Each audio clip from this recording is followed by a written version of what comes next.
اللہ وبرکاتہ۔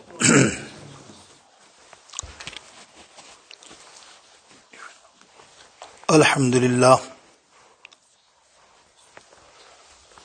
للہ نحمده ونستعینه ونستغفره ونؤمن به ونتوکل علیہ ونعوذ باللہ من شرور انفسنا ومن سیئات اعمالنا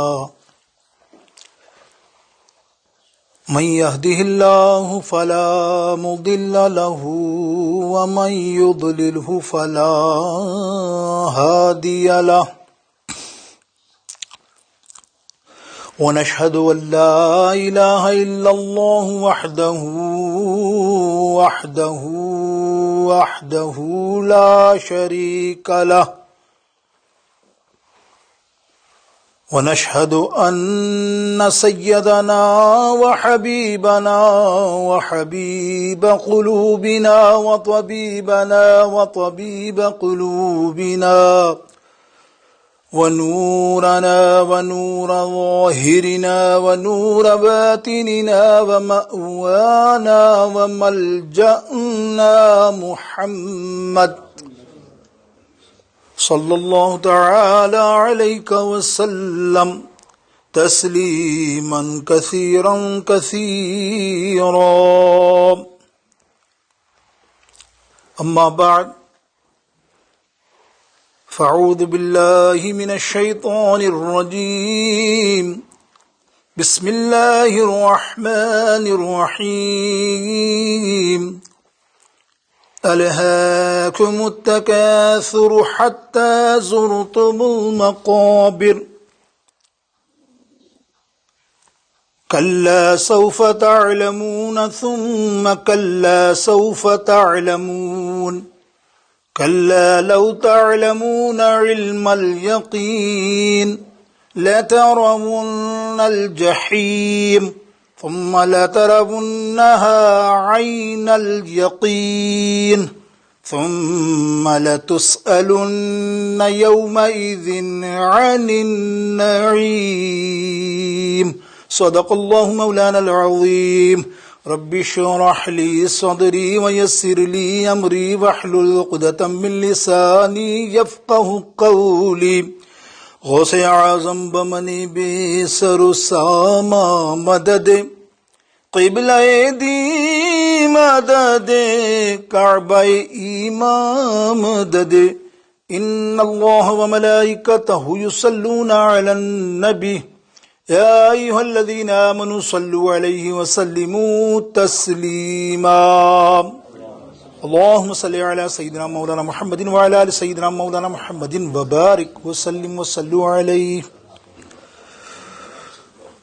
اللہ جل جلالہ ومن والہ کی بارگاہ اقدس میں حمد و ثنا، اس کے پیارے حبیب علیہ الصلوۃ والسلام کی بارگاہ اقدس میں بے شمار درود و سلام کا نذرانہ پیش کرنے کے بعد نہایت واجب الاحترام سامعین محترم، حاضرین ناظرین محترم،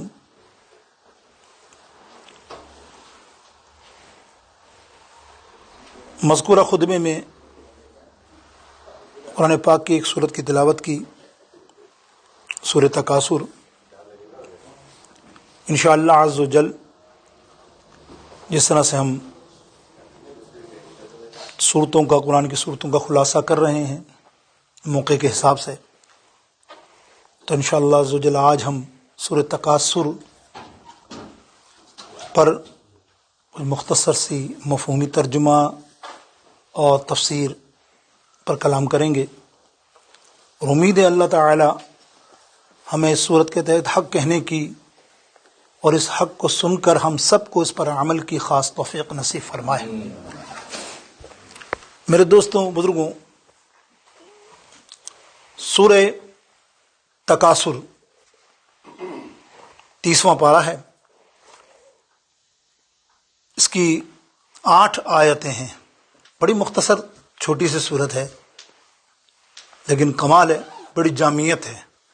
کچھ فضائل ہم سنیں گے تو آپ کو علم ہوگا کہ یہ کیا صورت ہے۔ 8 آیتیں ہیں، 18 جملے ہیں، 120 حروف ہیں اس سورہ پاک، سورہ تکاثر کے۔ مکی صورت ہے، اور انشاءاللہ چند فضائل بھی کوشش کریں گے ہم سننے کی۔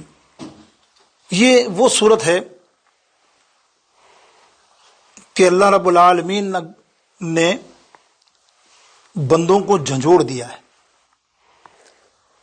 اگر غور سے، توجہ سے اس کو، تفسیر کو دیکھا جائے، پڑھا جائے، سمجھا جائے، تو اگر صاحب دل ہے، ایمان والا ہے، تو وہ جھنجھوڑ دیا جاتا ہے۔ اللہ رب العالمین نے اس سورت پاک میں بڑی تنبیہ فرمائی ہے، یا یوں کہنے چیز ہمارے الفاظ میں کہ ایسا خطرناک معاملہ پیش کیا ہے اللہ نے، اور زور کے ساتھ پیش کیا ہے۔ حالانکہ اللہ رب العزت کو تو ضرورت نہیں ہے کسی بات کو بتانے کے لیے کہ بس یہ کہہ دیا یہ ہے تو دن ہے تو دن ہے، تو آپ نے ماننا ہے، ہم نے ماننا ہے۔ لیکن اس صورت پاک میں جو بتایا گیا ہے اس کا مقصد یہ ہے کہ تنبیہ کی گئی ہے کہ دیکھ، اب بھی آخرت کی تیاری کر لے۔ آخرت کی تیاری کا حکم ہے اس آیت میں، اس کے ضمن میں بھی ہم سنیں گے آخرت کی تیاری، اور جہنم کے عذاب سے اللہ تعالیٰ نے ڈرایا ہے لٹرلی۔ تو انشاءاللہ عز و جل اس صورت پاک کی تفسیر میں جانے سے پہلے آئیے کچھ اس کے نزول کے بارے میں گفتگو کرتے ہیں کہ اس کا شان نزول اور وقوع نزول کیا تھا۔ سب سے پہلے فضیلت، جو الحمدللہ ہمارا پہلا دھیان وہی ہوتا ہے کہ اس صورت پاک پڑھی گئی ہے تو اس کی فضیلت کیا ہے، تاکہ صاحب ایمان، محبت کرنے والے جو سنتے ہیں تو اس کو اپلائی کرتے ہیں اپنی زندگیوں میں۔ میرے دوستوں، جس سے ابھی ہم نے ذکر کیا تو پچھلی دفعہ سورہ یاسین کا بھی، سورہ اخلاص کا بھی، کہ صرف 21 بار پڑھ لیا تو پورا قرآن مجید کا ثواب اس کو اللہ تعالیٰ عطا فرما دیتا ہے۔ ایسی کئی صورتیں ہیں جن کے ثوابات کے معاملے میں آیا ہے۔ وہ کیوں ہیں؟ لوگ کہیں بھائی یہ کیا بات ہوئی، ہم قرآن نہ پڑھیں پھر یہ صورت پڑھ لیں۔ یہ ان لوگوں کے لیے کہ کل اللہ کی بارگاہ اقدس میں بہانہ نہ بنائیں کہ جو ہم اتنے مصروف ہیں، ہم اتنے مصروف ہیں، ہم اتنے مصروف ہیں۔ بے شک آپ کے اور میرے گھروں میں قرآن مجید پڑھا ہے، آہا سبحان اللہ، اچھے غلاف کے ساتھ۔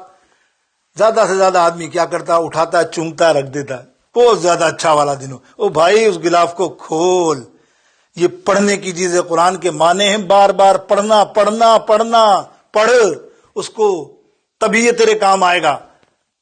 رکھنے کے کیا معنی، تو نے رکھ دیا۔ بہت زیادہ دیندار ہوتا ہے تو سال میں ایک دفعہ رمضان آتی ہے تو اس کو خیال آتا ہے ارے بھائی وہ الماری میں، پھر وہ نکال۔ قرآن پاک ہے یار، اللہ کی کتاب ہے۔ جب وہ تمہارے لیے اتنے مرحلے، اس کے فضائل آپ نے سنے تھے، میں نے سنایا تھا رمضان میں کہ کس طرح سے تمہاری سفارش کرے گا، تمہارے لیے قبر کا سامان بنے گا، نزا کی کیفیت میں کام آئے گا، حشر میں کام آ رہا ہے، پھر تم اس سے بھولے بیٹھے ہو۔ صرف اور صرف میں سمجھتا ہوں تم نے صرف اس کے لیے رکھا ہے، خاص کر ہماری معذرت عورتوں نے، کہ بچی جب رخصت ہو کے جائے سسرال تو اس کے سر پہ رکھ دو تو بچت ہو جائے۔ ابے بھائی ایسے کو تھوڑی بچت اس طرح سے تم نے سوچ لیا ہے۔ یہ قرآن پڑھنے کی چیز ہے، اس کو پڑھو اور اس کی تفصیل جانو، اس کی تفسیر جانو، اس کے ترجمے جانو، کوشش کرو۔ کتنے مصروف 2 آیات تو پڑھ سکتے ہو یار، 15 منٹ، 10 منٹ، 5 منٹ تو نکال سکتے ہو نا، اللہ جانتا ہے۔ بہتر یہ مصروف زندگی کے بارے میں آج کا جو بیان ہے وہ سمجھیے گا، اس کو سمجھنے کے۔ اللہ کے حبیب علیہ الصلوۃ والسلام ایک دن صحابہ اکرام رضوان اللہ اجمعین کے دربار میں موجود تھے سب۔ آپ نے فرمایا، اے صحابیوں سنیے گا غور سے فضائل، تم لوگ روزانہ 1000 آیتیں کیوں نہیں پڑھتے ہو؟ کیا پڑھتے ہو؟ صحابہ نے کہا یا رسول اللہ 1000 آیات مشکل ہے۔ ظاہر دیگر مصروفیات اور یہ معاملہ 1000 آیات کو اگر آپ کیلکولیشن کریں تو میں ویسے آپ کو سمجھانے کے لیے 1000 آیت تو آپ سے گزر گئی، آپ نے کہا 1000 آیت تو کیا ہے، سوچ رہے ہوں گے۔ سورہ بقرہ 286 آیتیں ہیں، ٹھیک ہے نا، دیر آر 286، 286 سورہ بقرہ پڑھنے بیٹھو، کم از کم میرے حساب سے عام نارمل آدمی 1.5 گھنٹے یا 1.25 گھنٹے سے پہلے اس سورت کو نہیں پڑھتا۔ 1.5 گھنٹہ تو لگتا ہے، یہ عام نارمل بتاؤں نا، ویسے حافظ القرآن کی بات ہو رہا ہے، عام نارمل 1.5 گھنٹہ آپ پڑھتے ہیں 286 کو 3 دفعہ ملٹیپلائی کراؤ تو بھی 900 نہیں بنتے، ہے نا؟ تو کیا ہو گئے، تقریباً 5، 5.5، 6 گھنٹے آپ کو لگے ڈیلی، تو بظاہر صحیح کہا کہ بڑا مشکل ہوتا ہے کہ اب 6 گھنٹے صرف 1000 آیتیں پڑھنے کے لیے، ورنہ مشکل تو نہیں ہے، ناممکن بھی نہیں ہے، لیکن ہماری عام زندگی کے اندر اس کو صحابہ نے کہا کہ یا رسول اللہ تو مشکل ہے 1000 آیت پڑھنا، تو میرے پیارے آقا علیہ الصلوۃ والسلام فرماتے ہیں مشکل ہے تو پھر ایسا کرو، تم جو ہے سورہ تکاثر کیوں نہیں پڑھتے؟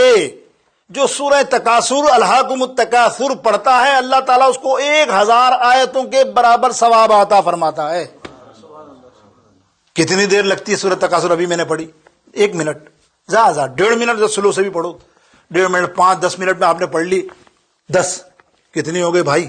2 قرآن مجید کا ثواب ہو گیا، 10,000 آیتیں ہو گئی، اندازہ کیجیے 6,666 آیتیں ہیں قرآن پاک میں، ملٹیپلائی کر لو تو 12,000، تو کتنا آسان نسخہ۔ تو مقصد یہ نہیں کہ یہ کہو کہ آپ کو قرآن مجید نہیں پڑھنا، الحمدللہ اللہ کے ولی تو ایسے ہیں کہ وہ کرتے عمل وہ ہیں جس میں کثرت ہو، وہ تو پھر قرآن مجید ہی پڑھتے ہیں، لیکن ان لوگوں کے لیے جو بہانہ کل اللہ کی بارگاہ اقدس میں پیش نہ کریں، کچھ کیا کر سکتے تھے؟ اللہ نے وہ بھی امت کو دے دیا کہ دیکھو امتیوں تمہارے لیے بھلائی ہے، نیکیوں کا ڈھیر بنا کے آؤ، کل قبر میں بھی جاؤ تو تمہارے اعمال اچھے ہوں، یہی تمہارا بینک بیلنس ہے، یہی تمہارا اکاؤنٹ ہے صحیح معنوں میں جو تم نے سمجھا ہے۔ یہ ہے مختصر سی خلاصہ۔ ایک اور سن لیجئے، چلیے، حضرت جرید بن عبداللہ رضی اللہ تعالی عنہ راوی ہیں،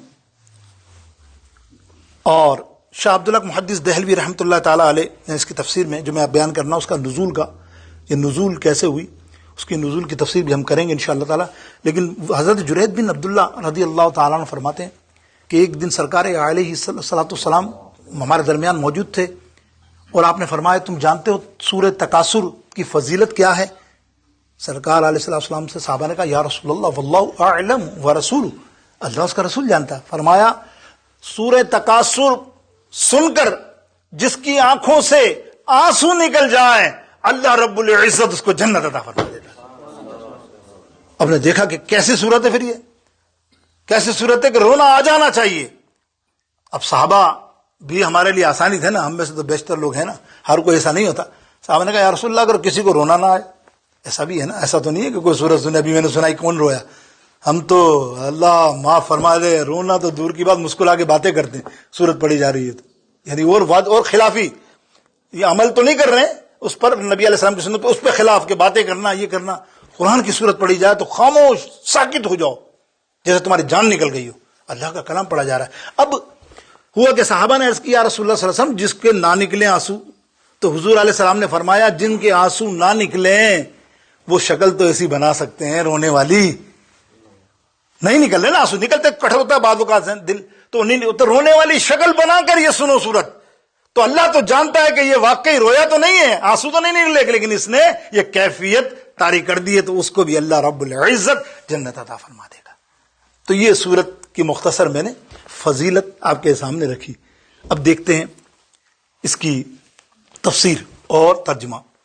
اللہ رب العزت جل شانہ ارشاد فرماتا ہے الہاکم التکاثر حتی زرتم المقابر۔ اللہ فرماتا ہے غفلت میں ہیں وہ جو دنیا کے مال کے حرص میں مشغول ہیں، حتیٰ کہ اتنے مشغول ہیں حتیٰ زرتم المقابر کہ قبر کے نزدیک پہنچ گئے، قبر کے اندر ٹانگ لٹک گئی، یعنی قبر میں ہی پہنچ گئے، مر گئے، انہیں پتہ نہیں چلا کہ ہم نے غفلت کیا کی۔ اب یہاں جو مفسر انہوں نے بے شمار کلام کیا ہے، ہم تو سب کو جوڑ کر سمیٹ کر صرف یہ کہتے ہیں کہ غفلت یہ ہے، حرص کی لالچ، کہ دنیا کی لذتوں میں، دنیا کے فائدوں میں ہم اللہ اور رسول کو بھول گئے، اللہ اور رسول کے فرائض کو بھول کر دنیا کے مالوں میں لگ گئے۔ اور یہ تمہارے میرے سب کے سامنے مثالیں ہیں، لاکھوں مثالیں میرے سامنے بھی ہیں، آپ کے سامنے بھی ہیں، ہر آدمی نظر آتا ہے۔ ویسے بتا دوں بزنس میں اتنا ماشاء اللہ کروڑ پتی ہو گیا، اتنا دولت مند ہو گیا کہ اللہ میں جانتا ہوں یا آپ بھی جانتے ہیں کہ بھائی کم سے کم 50 سال تک تو اس کو کوئی ہلا نہیں سکتا۔ ایک چھوٹی سی بات کر رہا ہوں، ورنہ تو 100 سال 50 سال تک یہ بیٹھ کر کھائے تو اس کو کمانے کی ضرورت نہیں ہے نا۔ ایسی دنیا ہماری معاشرے میں یہاں بھی لیٹ سے شکاگو میں بھی آپ دیکھ سکتے ہیں، اطراف میں ہم نے بھی دیکھے، لیکن وہ حرص کیا ہے؟ حرص اب حرص کیسے آتی ہے؟ راہ ایک دفعہ پکڑ لیا جمعے کی نماز میں، یار بھائی جماعت ہوتی ہے، 5 وقت کی نماز ہوتی ہے، تو مسجد میں آتا نہیں ہے یار، کبھی تو ایک ٹائم تو آ جا، پتہ چلے تو۔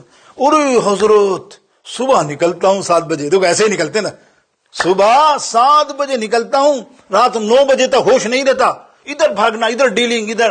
ایک بندہ اسی طرح کا پیٹرول پمپ جس کے پاس 17-18 بڑا مشہور آدمی، بڑے 18-20-25 پیٹرول پمپ اس کے پاس ہیں، تو بولا ہر پیٹرول پمپ پہ مجھے جانا پڑتا ہے، تو 18 گھنٹے تو میرے یہی ہو گئے، جا کے وہاں حساب کتاب ہے کہ 1 گھنٹے کا آدھا گھنٹہ ادھر ادھر، رات کو آتا ہوں نا۔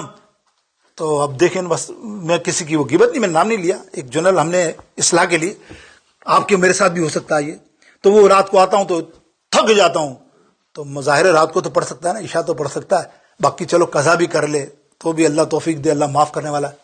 حضرت آ کے تو ایسا پڑھتا ہوں، کھانا کھایا اور سو گیا۔ دیکھیں یہ ہے غفلت، اس کو کہتے ہیں دنیا کی مال کی۔ اللہ فرمانا الہاکم التکاثر، ہلاکت ہے تیرے لیے، ہلاکت ہے۔ غفلت یہ ہے کہ دنیا کی ہرس میں تو نے لالچ کے اندر اتنا مال کما رہا ہے، اتنا مال کما رہا ہے کہ آئے آئے آئے آئے آئے بس، اور اللہ کے فرائض منصبی جو تجھے ادا کیے گئے اس کو ہی تو بھول گیا۔ ان کو بھول کر جو ادا کرتا ہے اس کو کہتے ہیں یہ غفلت۔ ان کے لیے اللہ رب العالمین نے کیا کیا وعیدیں خطرناک بیان کی، تیرا میں حشر کروں گا۔ اللہ کا آیات پڑھو، سورت پڑھو تو لگتا اللہ تیرا تو میں حشر کروں گا نا، تو یقین کر لے، اللہ فرماتا ہے۔ دیکھ لو بولو آیات سورت پڑھو گے تو آپ لکھے گا اللہ تعالیٰ کیا فرما رہا ہے، یقین کر لے تو، یقین اللہ فرماتا ہے، یقین جان، علم الیقین، تجھے علم الیقین ہو جائے گا۔ کیسا کہ جب تو آنکھوں سے دیکھے گا کہ تجھے دھکا دیا جائے گا جہنم میں اور آگ میں تڑپے گا تو، یہ اللہ فرما رہا ہے۔ غفلت کے والوں، اب غفلت میں دنیا میں بہت ساری چیزیں شمار ہوتی ہیں۔ اب یہاں ایک رکتے ہوئے کہتا ہوں کہ یہاں الہاکم التکاثر کثرت کے معنی میں آتا ہے۔ تکاثر میں کثرت، مال کی کثرت، جمع کرنا بس، اور فرائض دینیا کو بھول جانا، اللہ اور رسول کو بھول کر سارے عمل کرنا۔ اب اس میں بے شمار چیزیں آ جاتی ہیں، حقوق بھی آ جاتے ہیں۔ دیکھیں نا، ایک آدمی مال کماتا ہے، اس پر بھی گفتگو کریں گے تھوڑی سی 5 منٹ، لیکن ایک آدمی وہ مال کماتا ہے جس میں حرام حلال مکس ہو جاتا ہے۔ آج کے معاشرے میں تو آپ دیکھو گے تو بولے گا کروڑ پتی ہے، تو کہیں نہ کہیں حسن زن ہے، ہر ایک کا نہیں ہے، حسن زن ہے، کہیں نہ کہیں ڈنڈی چھوٹی موٹی بھی مار دی ہوگی تو سارا مال ہی حرام ہوا نا۔ وہ بھلے نہ بولے یار میں تو بڑا پارسا ہوں، میں تو پارسا ہوں، کتنا بھی ہو کہیں نہ کہیں ہو جاتا ہے، اور نہ بھی ہو، ابھی سن لیجیے بات، نہیں ہو چلے مال پورا حلال تھا، تو اب یہاں کیوں فرمایا حرص؟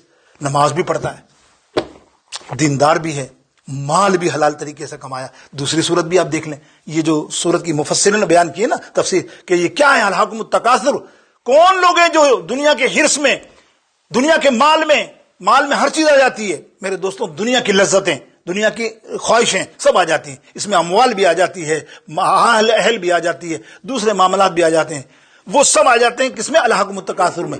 لیکن اگر دولت اس نے صحیح کمائی ہے، لیٹ سے آپ کہہ سکتے ہو ماشاءاللہ بڑا نیک آدمی ہے، سب چیز حلال کے ساتھ اس کے بعد آتی ہے، بہت سے لوگ ہیں حلال کمائی کے ساتھ کروڑ پتی ہیں، ایسا تو نہیں ہے۔ اب وہ مال آ گیا، اب یہاں فرمایا خرچ کرنے کا معاملہ آیا۔ دیکھو نا، ایسے تو نہیں پکڑ ہوگی نا بھائی، پکڑ تو یہ بھی ہوگی کہ اللہ نے تجھے مال دیا، یہ تو آزمائش ہے نا، مال دیا، اب تم نے اس میں خرچ کہاں کیا؟ میں تو کہتا ہوں زکوٰۃ، لوگ کہتے ہیں زکوٰۃ، ارے بھائی زکوٰۃ تو فرض ہے، تیرے تو باپ کو دینی ہے، اگر 1 روپیہ بھی نہیں دیا تو اللہ تو تجھے ویسے پھینک دے گا جہنم میں، فرض توڑے گا نا، فرض کی جو نافرمانی کرے گا اس کا حشر کیا ہے۔ لیکن زکوٰۃ کے علاوہ بھی اللہ کی راہ میں خرچ کرنا، تجھے 10 کروڑ روپے دینے والا کون ہے؟ اللہ، اور تو نے مخلوق بھوکی پڑی ہے، تیرے رشتہ دار بھوکے پڑے اور تو ان کا خیال نہیں کرتا، یہ بھی پکڑ ہوگی کہ تجھے مال اس لیے دیا تھا کہ تو اپنے آپ ہی جمع کرتا رہے، جمع کرتے کرتے کیا ہو، حتی زرت المقابر، قبر تک پہنچ گیا۔ اب جب قبر تک پہنچ گیا تو پیچھے مال گیا کدھر؟ سمجھ رہے ہو نا بات؟ اولاد کے پاس آیا نا، اور اسی کے لیے تو نے کیا۔ بندہ اسی لیے کرتا ہے اولاد کے لیے، یار اچھا سا اسٹیٹس مل جائے، ان کو گاڑیاں ہوں، سکون سے رہ، خود مر رہا ہے، حرام کما رہا ہے، الٹی سیدھی چیزیں کھا رہا ہے، بچوں کو فکر کر رہا ہے، یہ نہیں دیکھ رہا تیرا قبر جو ہے نا حشر کیا ہوگا، یہی فرما رہا ہے۔ تو اپنی قبر کو نہیں دیکھ رہا، تو نے وہ مال جمع نہیں کیا جو تجھے آخرت میں فائدہ دیتا، تو نے دنیا کا مال جمع کیا، دنیا میں مرا، غرق ہوا غفلت سے۔ تو میری مراد یہ ہے کہ زکوٰۃ بھی نہیں دیتے، ہزاروں ہوں گے، شاید آپ کو تو علم ہوگا، ہزاروں ہوں گے نا، تو تصدیق کرو گے زکوٰۃ نہیں دیتے، اتنا کروڑوں مال۔ کوئی بولو بھائی میرے پاس 5 کروڑ ڈالر ہیں، زکوٰۃ دوں گا تو 5 لاکھ تو بنی جائے گی،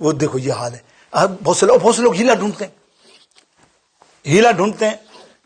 تذکرہ کر رہا ہوں، ایک مفتی صاحب آئے تھے پاکستان سے، تو اس بندے نے دعوت دی. اچھا پیسے والا بندہ تھا. مفتی صاحب بھی بیٹھے تھے پاکستان سے، نام لینے کی ضرورت نہیں. میں بھی بیٹھا تھا دعوت میں، انہوں نے مطلب ان کو بلایا تھا، تو مجھے بھی حضرت کے ساتھ تھا. تو کھانا کھاتے تو ہم باتیں کرتے ہیں، تو وہ بات قریب آیا اور کہنے لگا حضرت میرے 2 فلیٹ ہیں پاکستان میں. کوئی ٹاؤن بڑا ٹاؤن تھا، اس کے اندر بڑے اچھے فلیٹ کم سے کم کروڑوں کے تھے. 2 فلیٹ 4 سال یا 3 سال سے لیے میں. اب دیکھو مفتی صاحب سے پوچھ رہا، بڑے مفتی ہیں، ہم بھی سن رہے. مفتی صاحب بولے اچھا تو کیا کروں؟ بولے وہ ایسا ہے کہ میں نے ایک مفتی صاحب بڑے تھے، نام نہیں لیا، وہ دوسرے کو کرنے کے لیے، کہ میں نے ان سے پوچھا تو انہوں نے کہا نہیں، جب بک جائے نا، جب زکات دینا، جب بکے نا، بک جائے تمہارے پاس مال آ جائے تو پھر تم زکات دینا. تو حضرت نے پوچھا تیری نیت کیا ہے؟ حضرت وہ تو بیچنے کی نیت کے لیے میں کیا کروں، وہاں تو وہ رہنا نہیں ہے. بچے سے اچھے دام آ جائیں، ابھی 4 سال سے دام نہیں آ رہے، جس دن اچھے دام آئے میں سیل آؤٹ کر دوں گا. تو حضرت نے یہی فرمایا کہ بھئی اگر تو نے تجارت کے لیے رکھا ہے تو اس پر زکات لگے گی، اس کی مالیت تو کاؤنٹ کر اور دے.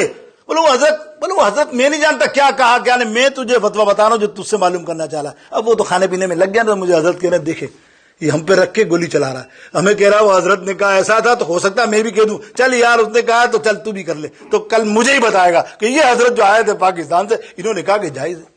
جیسے آپ بہت سی صورتوں میں دیکھتے ہیں شراب والاب کو اور یہ لاٹری کو لوگ کہیں نہ کہیں سے ڈنڈی مار کے نا جائز قرار کر دیتے ہیں. یہ کیا ہے؟ یہ ہے حتیٰ تیرے دولت کے مال میں آ رہا ہے، تیرا 3 وقت روٹی پوری نہیں ہو رہی جو تو یہ کام کر رہا ہے. پوچھو نا، 3 وقت کھانا ہی ہے نا، اولاد کو پیدا مطلب اس کو پرورش کرنا اور اس کے ساری معاملات طے کرنا، تو یہ 3 وقت روٹی ہے اور تو کچھ نہیں. آپ بتائیے اور کچھ ہے معاملہ؟ اور کیا کرنا ہے؟ صرف آسائشوں کے لیے تو یہ حرام کام کرنے میں لگا ہوا ہے کہ اللہ جو حق ہے قرض زکات وہ ادا نہیں کر رہا ہے، اس میں بھی ڈنڈی. تو پھر عام لوگوں کو تو کیسے دے گا جو تیرے پاس اتنا کروڑ روپیہ تو خرچ کرنے میں کس طرح تو خدمت کرے گا؟ اللہ ماشاءاللہ. یہ میں ایک مثال دے دی کہ یہ ہے الہاکم التکاثر، ان کے لیے ہے یہ سارے معاملات. اب دیکھیے مفسرین فرماتے ہیں تکاثر میں وہ نہیں آتے دولت مند کہ سارے دولت مند سارے مال رکھنے والے. مال رکھنا بری چیز نہیں ہے، دولت مند کروڑ پتی اربوں پتی ارجو پتی ہونا بری بات نہیں ہے. اگر وہ احکام شریعت کے تحت چل رہا ہے، زکاتیں ادا کر رہا ہے، اللہ کی راہ میں خرچ کر رہا ہے اور اللہ اس کو دبا دب دے رہا ہے، تو پھر تم کون ہوتے شکایت کرنے والے؟ کیوں؟ مثالیں دیتا ہوں 2 منٹ. انبیاء کرام بھی دولت مند تھے بھائی، انبیاء کرام بھی دولت مند تھے. کیسے دولت مند؟ بادشاہت تھی. حضرت داؤد علیہ السلام بادشاہ تھے، سلطنت تھی. حضرت سلیمان علیہ السلام کنگ آف دا ورلڈ، پوری دنیا پر حکومت. وہ سلیمان علیہ السلام. حضرت داؤد علیہ السلام کیا کرتے تھے؟ سنو، مالدار تو تھے لیکن اپنے گزر بسر کے لیے، بچوں کے اہل کے لیے مال اس سلطنت سے نہیں لیتے تھے، تنخواہ کے طور پہ کوئی نہیں لیتے. زرہ ہوتی ہے لوہے کی، وہ بناتے تھے اور وہ بیچتے تھے عوام میں، اور اس کے پیسوں سے اپنا گزر بسر کرتے تھے اور اللہ کی راہ میں جو بچ جاتا تھا خیرات کرتے تھے. یہ دیکھو بتایا گیا. آئیے سلیمان علیہ السلام کیسے کتنے بڑے امیر کہ ان کے کارپیٹ تھا جو اڑتا تھا، فلائنگ کارپیٹ، اس کے اندر 300 chair, there are 300 chair in the carpet کے اندر 300 چیئر کیسی تھی؟ سونے کی، جس میں مشیر بیٹھا کرتے تھے. چاندی کے تو وہ نٹ لگے ہوئے تھے. لیکن آپ کا معاملہ کیا تھا کہ آپ تنکے کی، جس سے جھاڑو وغیرہ سب بنتی ہے، تنکے ہوتے ہیں نا، اس کے وہ ٹوکریاں بنا کر صبح بیچتے تھے اور شام کو وہ آمدنی سے اپنا گزارا کرتے تھے. اللہ اللہ اللہ اللہ. دیکھو یار یہ بھی ہے نا، انبیاء کرام دے گئے نا، مال تو دیا اللہ نے، مال دیا ہے آزمائش کے لیے نا، ایسے نہیں. آپ دیکھو میرے نبی علیہ السلام کو دیکھو نا یار، میرے نبی علیہ السلام بظاہر ہاتھ خالی ہے نا، پاس کچھ رکھتے نہیں ہیں، کونین کے والی ہیں، پاس کچھ رکھتے نہیں، بظاہر ہاتھ خالی ہیں. کیسے ہیں کہ اللہ نے فرمایا میرے سارے خزانوں کے مالک اے محبوب آپ ہیں. تو اس سے بڑا کوئی دولت مند ہوگا؟ بتاؤ. لیکن معاملہ کیا ہے؟ 3 روز کے فاقے ہیں اور پیٹ پر پتھر بندھے ہوئے ہیں. اپنے نہیں، پورا اہل کے. ام المومنین حضرت عائشہ رضی اللہ تعالیٰ عنہ فرماتی ہیں کئی دنوں تک ہمارے گھروں میں چولہے نہیں جلتے تھے، ہم کھجور اور پانی پر گزارا کرتے تھے.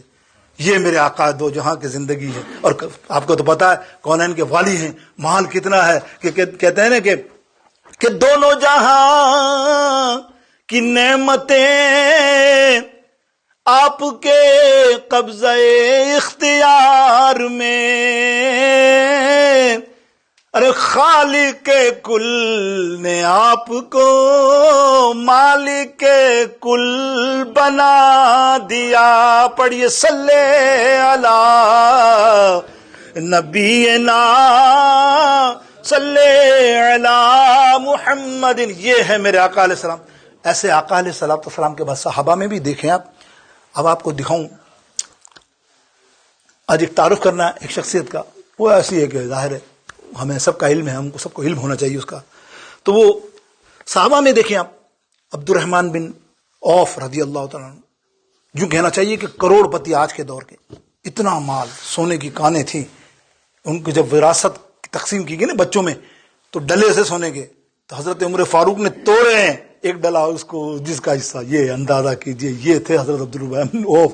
سرکار فرماتے تھے نا کہ صحابہ میں سب کے اعمال جلدی ہو جائیں گے، یہ بچے گا آخر میں، سب سے آخر میں عبد الرحمن بن عوف آئے گا. یا رسول اللہ میں کیوں؟ بولے اس لیے مال ہی تیرے پاس اتنا ہے تو جواب تو دینا ہے نا. یہ سورت کی آخری آیات پڑھ لینا، اس کی تفسیر کریں گے تھوڑی سی. ثم لتسألن، پوچھا جائے گا، ثم لتسألن یومئذ عن النعیم، ساری نعمتوں کے بارے میں ایک ایک چیز. تو پانی کا قطرہ بھی زیادہ گراتا ہے نا، تو سوچتا ہے کوئی بات نہیں، آرام سے وضو کر رہا، کرنے دے، پھینک رہے، پانی گر رہا، اس کا بھی پوچھا جائے گا. تو پھر دولت کا معاملہ کیا ہوگا؟ اندازہ کیا. اس میں حضرت انس بن مالک آقا علیہ السلام کی دعا سے، ان کی والدہ ام سلیم رضی اللہ تعالیٰ نے ایک دن آئی اور سرکار سے کہنے لگی میرے بیٹا آپ کی خدمت میں رہتا ہے تو اس کے لیے دعا کر دو نا. سرکار نے فرمایا کثیر کثیر کثیر، اتنا کثیر ہوگا اس کا کہ اس کا کوئی جواب نہیں. اللہ اتنی کثرت کی دعا دی اس کو کہ انس بن مالک کے مال بھی الحمدللہ، اولاد اتنی کہ گنتی میں نہیں آ رہی تھی، 99 اور 100 سے زیادہ، پتہ ہی نہیں تھی. ان کو بھی بعض کا پوچھتے تھے بھائی وہ بچوں کے یار کتنے ہیں انس بن. اور عمر بھی کتنی کثرت دی، عمر کتنی کثرت دی. اور سرکار نے فرمایا جنت میں بھی میں تجھے ملوں گا. تو یہ آپ نے حدیث بیان کی ہے اور حدیث بیان کری ہے، اور میرا خیال امام ابو حنیفہ رضی اللہ تعالیٰ نے ان سے روایت لی ہے. تو آپ تابعی بھی ہیں، تو آپ کی عمر 110 سال ہے صحابہ میں. لیکن کتابوں میں آتا ہے، مفسرین لکھتے ہیں سب سے زیادہ عمر والے ہیں حضرت طفیل بن واصلہ یا وسیلہ رضی اللہ تعالی عنہ. 112 برس ان کی عمر تھی، راوی تھے. اور آخری حدیث آپ نے حضرت طفیل رضی اللہ تعالیٰ عنہ نے بیان کی، اور ان کو لی امام اعظم ابو حنیفہ رضی اللہ تعالیٰ. ہمارے امام. اب آؤ نا ہمارے امام کی طرف. ہمارا امام کا شان کیا ہے؟ اللہ اکبر. تعارف تو آپ کو کرا چکا. 80 ہجری میں پیدا ہوئے، 150 میں وفات، 70 برس کی عمر میں. کتنا بڑا کام. اور دولت مند اماموں میں، ساروں اماموں میں مالدار، تاجر، بہت پیسہ آپ کا. کئی کتابیں لکھی بغداد شریف میں، مزار شریف. کیا ہستی ہیں. میں ایک بات آپ کو شاید بتائی ہو کسی جمعے میں، نہیں ہو یا آپ میں پتہ نہیں کبھی تفسیر میں بتائی ہو. آپ سنیں نا، اللہ حضرت مجدد الفسانی رحمت اللہ تعالیٰ علیہ، 1000 صدی کا مجدد، بہت بڑی ہستی جس کو سب جانتے ہیں، احمد سرندی رحمت اللہ تعالیٰ علیہ. آپ فرماتے ہیں کل قیامت کے دن 3 شکیں ہوں گی. کن کی؟ امت کی، ہماری امت کی. جتنے ائمہ ہیں نا اماموں کی 3 صفیں ہوں گی. ان میں سے 2 صفیں، 2 حصے امام ابو حنیفہ کے چاہنے اور ماننے والے ہوں گے، اور باقی 1 حصے میں شافعی، حنبلی اور مالکی. یہ اس پائے کا پہلے نمبر پر پہلا امام فقی 40 میں. یہ امام کیا تھا دیکھو. اب بتا رہا ہوں میں کہ اگر مال ہے، مال تھا. ایک دن ان کو کہیں جانا تھا، تو بہت بڑی دکان تھی کپڑوں کی، مشہور تھا، بڑے قیمتی کپڑے ہوتے تھے. تو دیکھا آپ نے تو ایک جگہ پر، ایک بلاک کے اندر چھوٹے سے کپڑے پڑے ہوئے تھے جس میں ڈیمیج تھے، کٹے ہوئے تھے. کہیں سے ہو جاتا مال آ جاتا کٹا. او ہو. آپ نے کہا میں تو جا رہا ہوں ذرا سفر میں، واپس آؤں گا شام تک. تو اس نے ملازموں کو سب کو بلایا، دیکھو یہ مال ہے نا، گاہک کی سوچ سے دینا، اسے بول کر دینا کہ دیکھو یہ ڈیفیکٹڈ ہے، جتنا چاہو آپ دو، ہم طے کر لیتے ہیں. یہ وہ دام نہیں ہے جو دوسرے دام سے میں تمہیں دوں گا، خبردار. ہاں یاد رکھنا. چلے گئے اور وہ مال بک گیا سارا. بھول گئے ملازم کہ ہمیں ڈیفیکٹڈ کہنا. شام کو آئے تو بولا اچھا وہ مال تم نے کیا کرا؟ سنو دیکھو یہ ہے، تجارت بھی سکھا رہے ہیں ہمیں تمہیں. انہوں نے کہا حضرت وہ بھول گئے، ہم بالکل بھول گئے. سارا مال ایک لینے آیا تو ہم نے یہ سب ڈال کے دے دیا. حضرت نے فرمایا کیا کر دیا تم نے؟ میرے مال میں تم نے کیا شامل کر دیا؟ آپ نے وہ سارا مال سیل کیا، جو مال پورا دن کمایا تھا وہ سب کچھ اللہ کی راہ میں خیرات کر دیا، ایک پیسہ اپنے پاس نہیں رکھا، شک کی بنیاد پہ، خدا نہ خواستہ وہ تو چلو ہم اس کو معلوم تھا انہیں کہ اس میں 2000 دینار ہے تو 2000 دینار کر دیتا، لیکن نہیں، جب آتی ہے تقویٰ کی بات تو پھر تقویٰ یہی کہتا ہے میرے دوستوں بزرگوں۔ تو یہ دولت مندی کی میں تھوڑی سی مثال دی۔ اب آئیے آیت کی طرف آگے چلتے ہیں، ورنہ تفصیل ہو جائے لمبی، لیکن چلیں تکاثر ایک اور سنا دیتا ہوں میں آپ کو۔ مال کون سا؟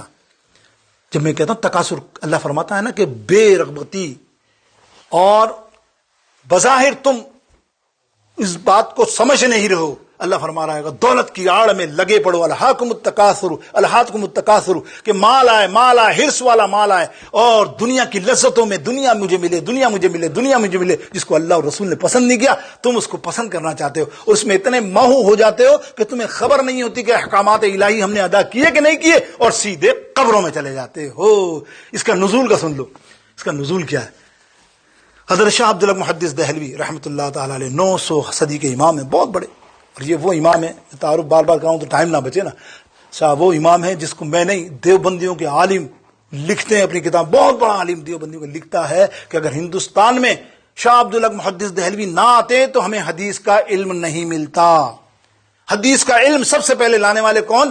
شاہ عبدالحق محدث دہلوی، سرکار نے انہیں بھیجا یہاں مدینہ پاک سے، یہ آپ سن چکے پچھلی دفعہ تفسیر۔ خیر، آپ تفسیر میں لکھتے ہیں کہ یہ جو آیات سورت نازل ہوئی، سورت تکاثر، اب یہ بھی سمجھ لیجئے عربوں میں تقابل ہوتا ہے، اور تکاثر میں عربی لغت میں تقابل کہلاتا ہے۔ تقابل یہ ہوتا ہے کہ ہرس یہ ہے کہ آپ کو ہرس کب ہوگی مال کی، آپ دیکھو گے میرا بھائی 1000 یا $10,000 کما رہا ہے مہینے کے، اور تم 1000 کما رہے ہو، تو ہرس ہوئی نا۔ اب ہرس تمہیں بھی نہ ہو، تمہاری بیوی ہیں، تمہارے بچے، دیکھو تمہارا بڑا بھائی 10,000 کما رہا، تم یہیں کے یہیں پڑے ہو 1000، اب وہ ہرس ہوتی ہے، اب وہ چاہتا ہے میں اس سے آگے نکلوں، چاہے وہ دنیا کی دولت میں، مال میں، بنگلوں میں، گاڑیوں میں، سب میں لگا لو آپ اسے، یا کسی اور چیز میں بھی، وہ ہرس میں ایسی مال جمع کر لیتا ہے، اور اس طرح جمع کرتا ہے کہ اللہ کے احکامات سے دور ہو جاتا ہے، وہ ہرس والا مال جمع کرتا ہے۔ اس کو ہے الہاکم التکاثر، غفلت میں پڑ گئے تم، غفلت میں پڑ گئے دنیا کی ہرس کے مال میں۔ اب وہ مفسرین کیا فرما رہے ہیں شاہ عبدالحق صاحب، کہ یہ جو سورت نازل ہوئی وہ 2 قبیلے تھے۔ اب عربوں میں کیا ہے کہ عربوں میں صرف مال ہی نہیں ہے، دیر آر نتھنگ، یہ دولت ہی نہیں، ان کے یہاں کسی کے یہاں 12 بچے ہوتے، کسی کے 15 بچے ہوتے، تو بچوں پہ بھی فخر کرتے، یہ بھی مال ہی ہے نا، ہمارے بچے تھے وہ 12۔ عرب کے ابھی بھی ہے رواج بہت سی جگہوں، لیکن اس زمانے میں تو ہوتا تھا کہ کسی کے پاس 15 بچے ہوں تو کہتا تھا ہاں بھائی ہے کوئی ہمارا جیسا، 15 لڑکے ہیں میرے، 15 لڑکے ہیں، فخر کرتے تھے۔ تو دوسرا کہتا تھا دیکھ میرے پاس بھی 15 ہیں، میرے پاس بھی 14 ہیں، تو مقابلے ہوتے تھے۔ تو قرآن پاک کی نزول کا واقعہ یوں ہے، آقا علیہ السلام فرما رہے ہیں کہ 2 قبیلے تھے، کون تھے؟ ایک قبیلہ تھا عبد مناف اور ایک قبیلہ تھا سہم۔ یہ 2 قبیلے خطرناک تھے، جن کے قبیلوں کی تعداد افراد کی بہت تھی، اور فخر کرتے تھے او میرا قبیلہ، وہ کہتا او میرا قبیلہ۔ آج کل یہی ہے نا، مال والا مغرور، تو کیا کر لیا، میرے پاس بہت کچھ ہے، میں تجھے یہ کر دوں گا۔ یہ غروریت، یہ کیا ہے، اللہ تعالیٰ کو پسند نہیں جو آج ہمارا یہ حالات ہے۔ یہ بتایا جا رہا ہے سورت کے اندر، آپ سمجھو کہ جھنجھوڑنے کی بات جو کی گئی ہے کہ سورت جھنجھوڑ دیتی ہے بندے کو، اگر صحیح معنوں میں سنیں، کہ آج وہ دولت کی گھمنڈ میں اتنا مغرور ہو جاتا ہے، دعوے کرتا ہے، تو وہ بھی دعوے کرنے لگ گئے۔ تو لوگوں نے کہا چلو مقابلہ کر لو، تیرے قبیلے میں زیادہ لوگ ہیں گے، اس کے قبیلے میں لگا، جو جیت گیا وہ واہ، اس کا پتہ چلے گا اس کا قبیلہ شاندار ہے۔ اب گنتی ہوتی ہے، گنتی ہوئی تو بنو، اور جو مناف ہے عبد مناف، وہ قبیلے کے افراد قبیلے میں زیادہ ہوتے ہیں۔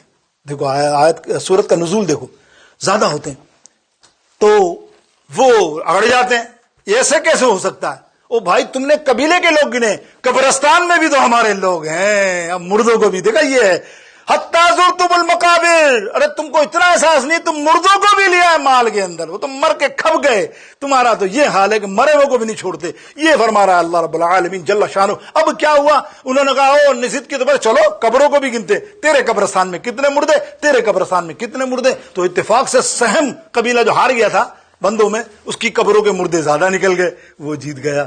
اللہ نے سورت نازل کر دی، اے بندوں غفلت میں ہو، الہاکم التکاثر حتی زرتم المقابر، اتنی غفلت میں ہو مال کے لیے، مال سے، ہرس میں، دنیا کی لالچ میں، کہ تم قبروں تک پہنچ گئے اور قبروں والوں کو بھی نہیں چھوڑ رہے، ان کو بھی اپنا مال گن رہے ہو۔ اللہ اکبر میرے دوستوں، یہ حال ہے آج ہم ہمارا تمہارا بھی کیا اصلاح کے لیے بات کرتا ہوں، ہم تم کیا ماں باپ بیچارہ مال مال کما کما کے مر گیا، مرا نا، مرنا تو ہے نا بھائی، مال تو پیچھے چھوڑ گیا نا، چھوڑ گیا نہیں چھوڑ گیا، خدا گواہ ہے میں تو کیا فقیر حقیر آدمی ہوں، بڑے بڑے لوگوں سے بھی، آپ سے بھی میں مثال پوچھوں گا تو آپ بھی یہی کہو گے، خدا گواہ ہے ابھی مندہ مرا نہیں، کئی قبرستان کئی قریبی لوگوں میں جانا کسی لوگوں کا ہوا تو وہ کہتے ہیں کہ ہم رشتہ دار ہیں، ہم جیسے میت پڑی ہوئی ہے نہلا دھلا کے دکھا کے بس ڈولا لانا ہے، اندر سے آواز آتی ہے تو نے اماں کی انگوٹھی نکال لی، تو نے 3 انگوٹھی تھی اماں کی نکال لی، تو نے اس کی چین نکال لی، تو نے ان کی گھڑی نکال لی، بہنیں لڑ رہی ہیں آپس میں، ابھی مردہ بیچارہ بیٹھا ہے کہ نہیں بتائیے نا، ہرس دیکھو نا یار،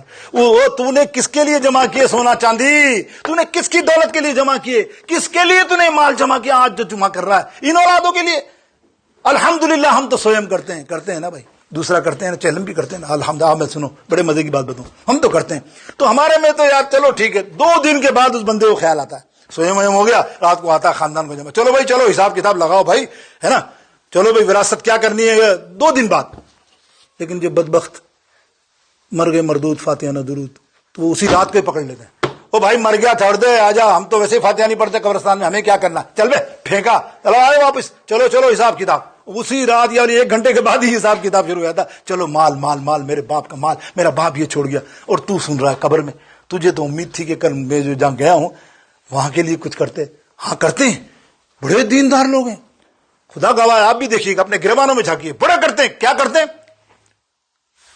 کیا کرتے ہیں، قرآن مجید پڑھواتے ہیں ثواب کے لیے، پڑھاتے نا، ہاں پڑھوایا، مدرسے کے بچوں کو بلوا لیا، دے دیا 1000 روپے، 1000 کھانا کھلوا دیا، پڑھوا لیا قرآن، یہ احسان کر دیا اس نے، اور تو پڑھوے بدبخت، مال لیتے تو ہے، ان مدرسے کے بچوں کو تو حصہ نہیں دیتا، مال تو نے ثواب لیا، قرآن تو پڑھ اور تو اس کو ثواب بھیج، نہ کہ تم کہیں سے بچوں کو لیا آ جاؤ تم، اور وہ کیا توجہ سے پڑھیں گے جو تو پڑھے گا، ظاہر اپنے باپ کے لیے، وہ باپ مر رہا ہے سوچ رہا کہ میرے پیچھے کیا سال ثواب، میں کیا ڈھونڈا، میں کیا رکھ کے آیا، میں ان کے لیے کیا دے کے آیا، کچھ بھی نہیں، اسی لیے میرے سرکار علیہ السلام کی اب حدیث سنو، بس بڑی پیاری حدیث، سرکار علیہ السلام نے فرمایا صحابیوں، مال مال مال، بندہ کہتا ہے نا مال مال مال، ذرا یہ تو بتاؤ تمہارا مال ہے کیا، پھر سورۃ تکاثر پڑھی آپ نے، یہی الہاکم التکاثر حتی زرتم المقابر کلا ان قریب تم مان جاؤ گے، اللہ کیا فرماتا، دیکھیں انداز دیکھیں کلمات کے، اللہ فرمانا ہے کہ غفلت میں پڑے ہو تو دنیا کی حرص کی لالچ میں دولت میں لگے ہوئے ہو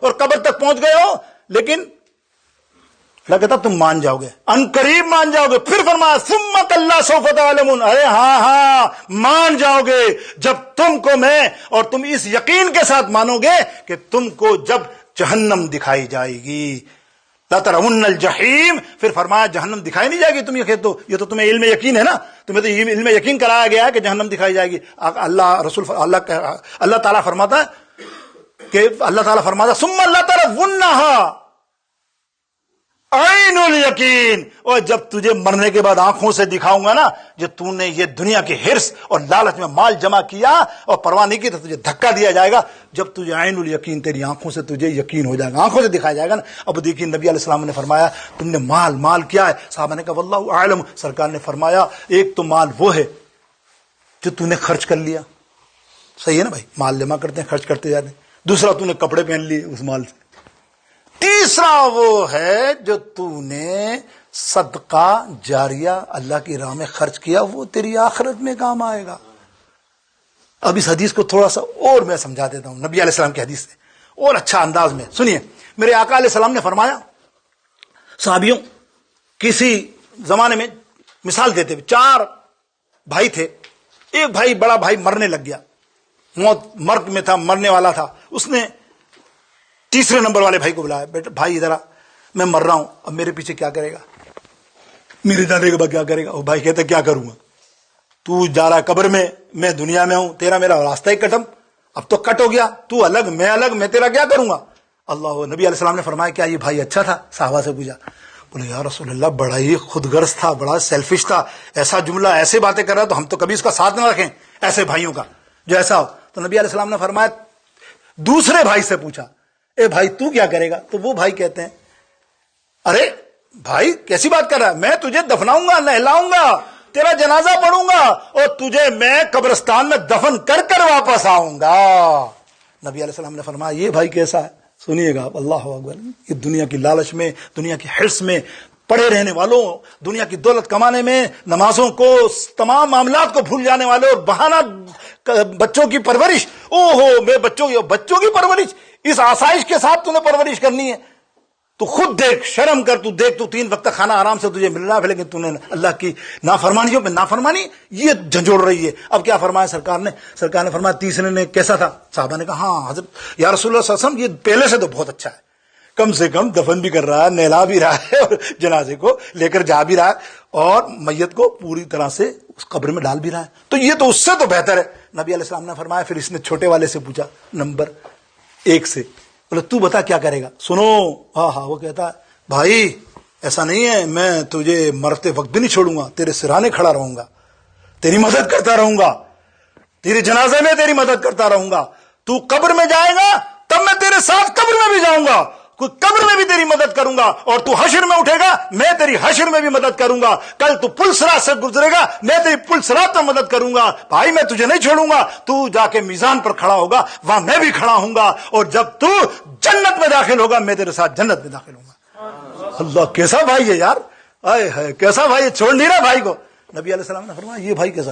یا اللہ خدا کرے ایسے بھائی سب کو مل جائیں، اتنا عالیشان بھائی۔ سرکار نے فرمایا یہ تیرے مثال دیتے ہوئے 3 بھائی جو تھے نا، یہ تیرا پہلا بھائی جو تھا نا، جو بولتا تھا میں قبرستان بھی نہیں آؤں گا، تو گیا اور میں گیا، یہ مال ہے تیرا مال ہے۔ دوسرا تیرا اہل ہے، قبرستان تک چھوڑنے جاتے ہو اٹھا کے کندھے پہ نا چھوڑ کے دفنا کے واپس آ گئے، پھر پتہ نہیں۔ اور تیسرا جو تیرا بھائی ہے وہ ہے اعمال صالحہ، تیرے نیک عمل جو تیری قبر میں بھی کام آئیں گے، حشر میں بھی کام آئیں گے، اور تیرے روزے اور پل صراط اور میزان اور جنت میں بھی تیرے ساتھ جائیں گے۔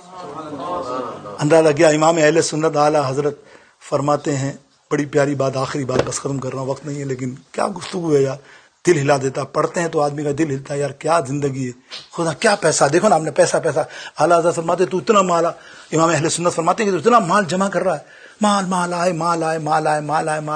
ہڑپ، اللہ اکبر، ہڑپ کے چکر میں رہتا ہے، لیکن تجھے پتا ہے کہ جائیں گے تو تم لوگ، جب تو قبرستان جائے گا تو مرے گا تو اس امید پہ سوچ رہا ہے کہ واہ سب کچھ میرے پیچھے جائے گا، ہاں جائیں گے تیرے پیچھے 5 آدمی جائیں گے، تم 5 آدمی قبرستان تک جاؤ گے، ایسا نہیں کہ تجھے محروم رکھیں گے، 5 آدمی قبرستان جائیں گے، تو 5 آدمی کے بعد ہوگا کیا کہ ہائے غافل الہاکم التکاثر، یہ دیکھو ہائے غافل یہ کیا جگہ ہے جہاں، قبرستان، ہائے غافل یہ کیا جگہ ہے جہاں 5 جاتے ہیں 4 پھرتے ہیں، وہ 4 تیرے کندھا دینے والے بیٹے یا کوئی بھی ہوں، وہ تو واپس آ جائیں گے، تجھے دھکا دیں گے تو قبر میں، اب تیرے پاس کچھ ہوگا تو تو کام کرے گا۔ اللہ رب العالمین جل شانہ، اللہ تعالی سورت کی تفسیر مختصر سن کر، ابھی بہت تفصیل ہے، اللہ اس پر عمل کی خاص توفیق نصیب فرمائے۔ وآخر دعوانا الحمدللہ رب العالمین۔ سنت ادا کر لیجیے۔